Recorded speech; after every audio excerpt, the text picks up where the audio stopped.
Hello everyone! Welcome to my channel! And for today's video ay magluluto tayo ng beef steak. Ayan guys, itry natin magluto ng beef steak. Kahit hindi marunong, magluluto tayo ng beef steak guys. Ayan! Let's cook! Ayan guys, patutuyuin lang natin ito ng mabuti. Kasi kailangan siya guys, tuyong-tuyo siya guys. Yung walang tubig na siya. Ayan. Patutuyuin lang natin ng paper towel guys. Punas-punas. And then, yun lang. After that, magbudbud tayo ng asin.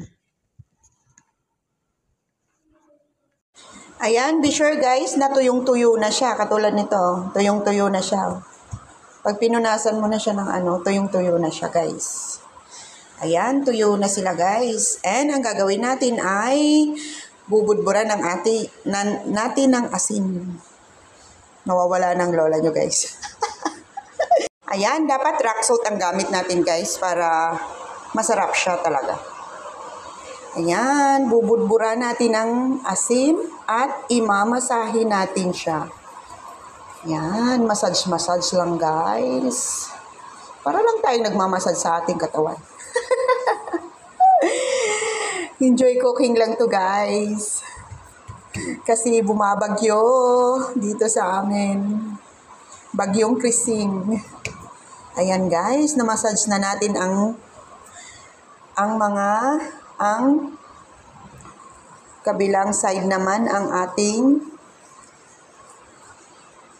lagyan ng asin. Kasi magkabilaan dapat siyang lagyan ng asin guys. Ganito dapat kadami yung asin niya guys.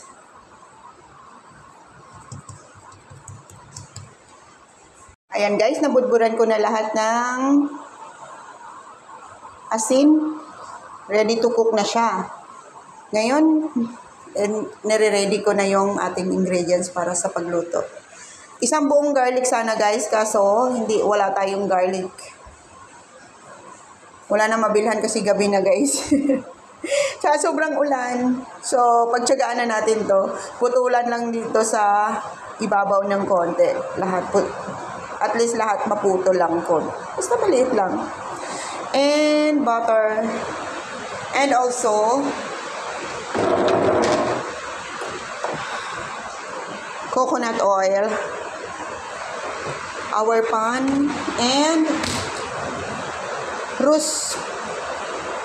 rosemary guys. Ayan, ready na guys. And I'm going to cook na. And guys, ako na lang magluluto guys kasi ayaw ng boss ko. Nagbago isip niya. Painit na ako ng kawali guys. Ilulunod na natin itong steak.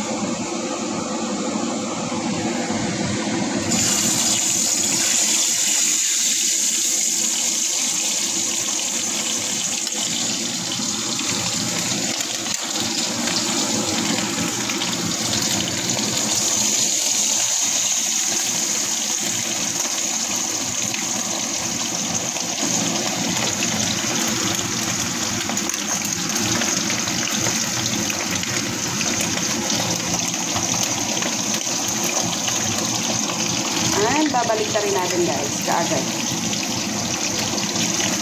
Ganyan lang siya kadali guys. Oh, gulog yung isa.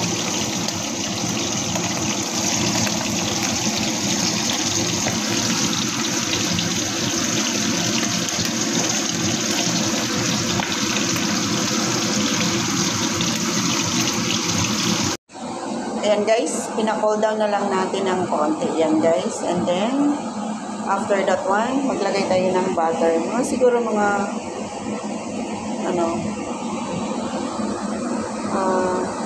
kalahati sa 1/4 guys. Maliit lang. Sa 3 piraso. And, eto, nakabili na ng bawang guys. Buo na siya.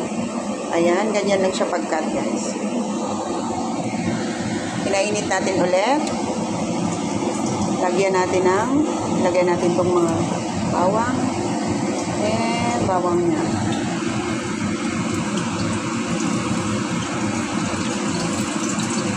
And also the butter, guys.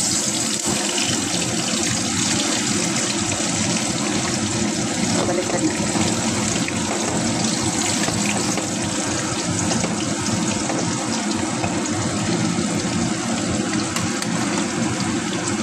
And after that one, guys, lalagay na natin tong ating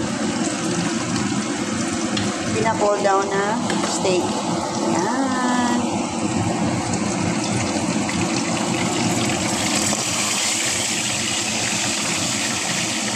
Ganyan lang siya, guys.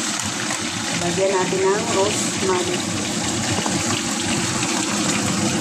Ganyan nyo siya, guys. Ganyan lang pagluto nyo, guys. Pangalawang luto na yan siya, guys.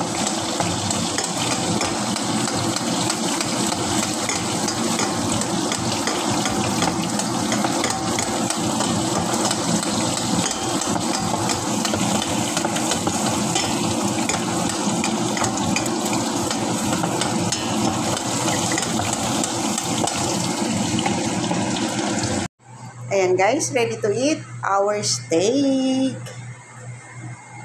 Ayan. Thank you for watching guys. Bye-bye.